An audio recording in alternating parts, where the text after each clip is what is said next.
Kota baru gunungnya Bamega, Bamega Manapur di Salangkara, Manapur di Salangkara.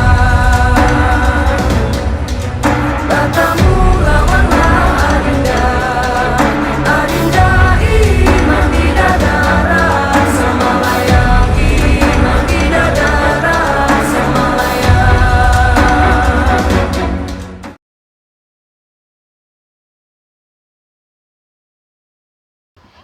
Selamat siang Kak Tekat, salam pramuka. Salam pramuka. Terima kasih. Kita di sini akan membicarakan tentang keistimewaan. Mengapa daerah istimewa Jakarta disebut sebagai daerah yang istimewa? Mungkin Kakak bisa menjelaskan apakah ada undang-undang yang mengarah ke situ. Oke. Jadi kenapa Yogyakarta menjadi satu di antara daerah-daerah atau provinsi yang mempunyai sifat keistimewaan. Di dasar hukumnya itu Undang-Undang Keistimewaan Nomor 13 Tahun 2012, bahwa di dalam pasal 7 ayat 2 itu ada 5 item, yang salah satunya ya itu tentang mengatur tentang pengisian jabatan, tata cara, tugas, dan fungsi kepala daerah. Kemudian ada juga mengatur tentang pertanahan, kemudian mengatur tentang kebudayaan, dan juga mengatur tentang tata ruang. Dan itu hanya ada di daerah istimewa Yogyakarta dan daerah istimewa Aceh. Kalau daerah khusus ibu kota itu konsepnya agak beda. Nah, tentang Yogyakarta, kenapa Yogyakarta ini menjadi daerah istimewa? Kenapa daerah-daerah lain kok tidak? Nah, ini ada latar belakangnya. Tanggal 5 September 1945, Kamapinas kita, Kakwarnas kita yang pertama, dalam waktu itu beliau adalah Sinuwun Sri Sultan Hamengkubuwono ingkang kaping 9, itu mengeluarkan maklumat bersama Sri Paduka Pakualam, bahwa salah satu di antara isi maklumat itu intinya bahwa daerah istimewa Yogyakarta adalah negara berbentuk kerajaan di dalam naungan Negara Kesatuan Republik Indonesia. Tuh. Kemudian disusul lagi dengan Undang-Undang Nomor 1 Tahun 1957 tentang daerah-daerah provinsi. Nah, ini Jogja ini menjadi salah satu provinsi yang betul-betul istimewa. Nah, itu dilatar belakangi oleh pernyataan Ngarso Dalem Sri Sultan Hamengkubuwono ke-9 tentang maklumat itu tadi. Kemudian itu pada masa pemerintahan awal-awal pemerintahan Republik Indonesia ini, bahwa tanggal berapa saya agak lupa, itu pernah memindahkan ibu kota dari Jakarta ke Yogyakarta. Dan Yogyakarta mendapat sebutan ibu kota revolusi. Itu karena memang pada masa Jakarta itu sedang dalam kondisi darurat militer. Pemerintahan atas anjuran Sri Sultan Hamengkubuwono IX, pemerintahan pindah ke Yogyakarta. Dan itu selama 4 tahun itu menempati Gedung Agung, kantornya. Tapi secara fisik, karena bentuk negara pada waktu itu negara kedaulatan militer, pemerintahan itu dijalankan secara bergerilya. Dan lokasi pemerintahan secara mobile, secara bergerilya itu di bawah pimpinan Panglima Besar Sudirman yang pada waktu itu menjabat sebagai Menteri Keamanan Rakyat, basisnya justru di Gunung Kidul. Makanya ada juga teman-teman sejarawan yang mengatakan bahwa ibu kota revolusi itu di Gunung Kidul. Karena memang pertempuran fisik banyak terjadi di, kebetulan kalau dari sini ini kira-kira ke arah timur hanya sekitar 2 kilo, 3 kilo, itu di lapangan terbang Gading, itu dulu dibombardir. Tentara Republik melakukan perjalanan bergerilya, hampir seluruh Gunung Kidul ini pernah digunakan oleh tentara Republik pada waktu itu. Tidak hanya itu, Jadi para menteri seperti Menteri Urusan Tanaman Pangan, Menteri Urusan Pangan pada waktu itu dijabat oleh Y. Kasimo, kemudian Profesor Mohyamin dan lain sebagainya, itu ngantornya di kalau sekarang yang menjadi objek wisata terkenal Pindul. Kemudian itu di bukit itu ada bukit tempat pemantauan situasi keamanan. Itu sekarang ada tetenger, tugu setinggi 3 meter itu kalau tidak salah. Itu kebetulan dulu yang merintis di situ juga adik-adik penegak dari Gunung Kidul dalam pengembaraan Wiradaksi Narga. Itu di bukit yang mau naik ke Pindul itu. Nah, konon dulu 7 Desember 47 gelaran atau Bejiarjo yang di dekat Pindul itu sebagai markas KDM 3. Kalau sekarang namanya Kodim, kalau dulu KDM. Itu dibombardir oleh Belanda. Dan korban banyak berjatuhan di situ.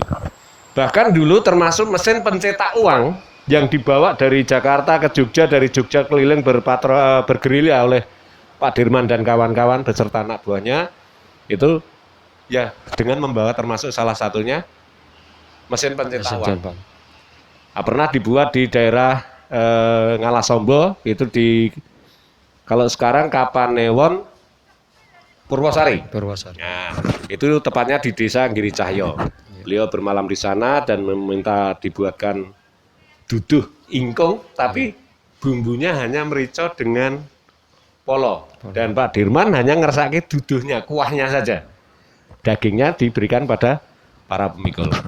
Nah, selain itu, Sri Sultan Hamengkubuwono ke-9 pada waktu itu juga menyerahkan sekitar 6.000 gulden untuk biaya operasional pemerintahan selama berada di Yogyakarta. Nah, sisanya diteruskan oleh Pak Karno dan kawan-kawan, Pak Karno, Bung Hatta dan lain sebagainya untuk meneruskan pemerintahan di Jakarta setelah ibu kota aman dan kembali ke Jakarta. Kenapa Aceh juga istimewa? Karena Aceh juga memiliki latar belakang yang hampir sama sebagai kota perjuangan. Masyarakat Aceh saling bahu-membahu, iuran ya, iuran sesama warga untuk membeli pesawat terbang yang pertama milik Republik Indonesia itu hasil iuran dari masyarakat Aceh.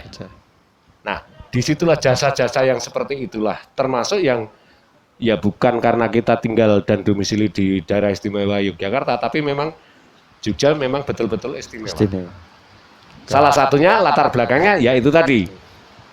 Nah, kemudian ada beberapa daerah yang mengusulkan kalau Jogja bisa menjadi daerah istimewa karena dulu itu bentuk keraton. Kenapa Cirebon yang berbentuk keraton tidak? Kenapa Tanjung Pura di Kalimantan Barat bukan daerah istimewa? Kenapa di Banjarmasin yang juga ada keraton bukan daerah istimewa? Kenapa di Riau itu di sana juga ada kerajaan kok tidak menjadi daerah istimewa? Nah, itu latar belakangnya adalah masa-masa perjuangan menjelang revolusi, menjelang kemerdekaan dan pada masa perang revolusi, perang mempertahankan kemerdekaan. Basisnya di Yogyakarta. Semua pejabat yang dari Jakarta dulu, kecuali Mr. Amir Syarifuddin, itu dia memegang kendali di Bukit Tinggi. Selebihnya di Jogja. Ya. Karena pada waktu itu Amir Syarifuddin sebagai Perdana Menteri itu memangku jabatan presiden di Bukit Tinggi. Tapi kenapa Bukit Tinggi tidak dijadikan sebagai daerah istimewa seperti Yogyakarta atau Aceh? Nah, itu lain lagi ceritanya. Jadi ini dari nilai perjalanan sejarahnya, kemudian ya banyak yang melatar belakangi kenapa Yogyakarta menjadi daerah istimewa. Kemudian itu yang kaitannya dengan latar belakang perjuangan. Bahkan kalau tidak salah ini sekedar tambahan pengetahuan saja bahwa Sri Sultan Hamengkubuwono ke-9 Delalah itu ya, itu sebagai pegawai negeri sipil pertama di Indonesia. NIP-nya 01000001. Jadi, tapi bukan itu penyebab menjadi daerah istimewa, tapi betul-betul ini bentuk kontribusi daerah istimewa Yogyakarta pada waktu itu bernaung di bawah keraton Kasultanan Ngayogyakarta, Hadiningrat dan Kadipaten Puro Pakualaman. Nah, kemudian tentang keistimewaan tadi, selain diberi kewenangan dalam tata cara pemilihan jabatan gubernur ya, ini ada lagi tentang kewenangan gubernur, tugas dan fungsi gubernur. Kemudian ada lagi masalah kebudayaan. Kebudayaan di Yogyakarta ini sangat beragam, sangat mewakili, bahkan yang banyak yang di daerah lain tidak ada. Ini keragaman budaya daerah istimewa Yogyakarta memang punya aturan tersendiri dan betul-betul itu dirawat sampai sekarang, dilestarikan. Kemudian juga tentang pertanahan. Yogyakarta memiliki perbedaan dengan tata cara pengaturan pertanahan. Tidak seperti daerah-daerah lain. Jadi kalau Yogyakarta itu punya tanah yang namanya tanah Sultan Ground. Itu artinya tanah di bawah kepemilikan atau kewenangan Sultan yang menjabat. Nah, salah satu syarat tadi kan bahwa yang menjabat gubernur daerah istimewa Yogyakarta harus menjabat sebagai Sultan. Siapapun dia, sepanjang itu adalah Sultan Yogyakarta Hadiningrat, itulah yang berhak menjadi gubernur. Nah, kemudian kembali ke masalah pertanahan ini tadi, bukan dualisme. Kalau ada badan pertanahan, ada kalau di keraton itu tugasnya itu diemban oleh panitikesmo. Dia tahu persis batas-batas wilayah tanah milik keraton itu yang mana. Dan intinya itu ada semboyan yang mengatakan bahwa tahta untuk rakyat. Begitu juga harta kekayaan yang milik keraton itu adalah juga untuk kemakmuran masyarakat, untuk kemakmuran rakyat. Makanya tanah-tanah Sultan Ground atau tanah OO, tanah AB, tanah AA dan lain sebagainya yang kepemilikan sahnya itu adalah keraton, boleh dimanfaatkan semaksimal mungkin oleh masyarakat siapapun. Yang penting ada kekancingan, artinya SK kepemilikan. Dan itu nanti bisa turun temurun. Misalnya saya dapat, selama saya masih hidup, saya punya hak untuk mengelola, tapi tidak berhak untuk memperjualbelikan. Jadi misalnya mau kita gunakan untuk lahan pertanian atau apa saja boleh. Yang penting itu untuk kebutuhan bersama. Kemudian kalau misalnya saya meninggal, itu bisa dipindah alihkan ke anak saya atas persetujuan dari pihak panitikesmo Keraton Yogyakarta. Nah, terus apa bedanya dengan pertanahan yang dikelola kalau dulu namanya agraria, kalau sekarang badan pertanahan ya? Nah, kalau badan pertanahan untuk di wilayah DIY itu mengelola yang tanah-tanah yang di luar tanah kepemilikan tanah di luar keraton. Nah, itu boleh. Itu yang mengelola badan pertanahan. Tapi kalau yang tanah kasultanan itu yang mengelola tetap keraton. Kemudian yang terakhir adalah masalah tata ruang. Yogyakarta menjadi satu-satunya kota yang memiliki kewenangan dan hak untuk menata ruang sesuai dengan aturan yang dibuat oleh pemerintah daerah istimewa Yogyakarta. Dan otonominya nanti dilimpahkan ke kabupaten-kabupaten. Gunung Kidul mau dibuat seperti apa? Tata ruangnya seperti apa? Sleman dibuat seperti apa? Kulon Progo dibuat seperti apa? Bantul dibuat seperti apa? Kota Madya, Yogyakarta akan dibuat seperti apa? Itu masing-masing punya kewenangan untuk mengelola secara otonomi sepanjang itu nanti mendapat persetujuan dari DPR dan gubernur. Gubernur sebagai dalam hal ini penguasa tertinggi di wilayah daerah istimewa Yogyakarta ini. Ada yang lain yang mau tanya? Cukup. Terima kasih atas penjelasan dari Kak Tekat yang menjelaskan tentang keistimewaan dari Jakarta. Ini sebagai tambahan dari sejarah, dari kebudayaan dan dari struktur organisasi daerah istimewa Jakarta. Ternyata banyak sekali yang mendukung bahwa daerah istimewa Jakarta adalah istimewa. Oh, ada beberapa tambahan yang ingin saya sampaikan. Catatan sejarah membuktikan itu bahwa pernah terjadi upacara militer penyerahan kedaulatan Republik Indonesia dari tangan Belanda yang diwakili oleh Dr. Kolonel Van Langen kepada Sri Sultan Hamengkubuwono mewakili pihak Republik Indonesia. Ini kejadiannya pada tanggal 24 Juni di Desa Siraman, Kapanewon, Wonosari.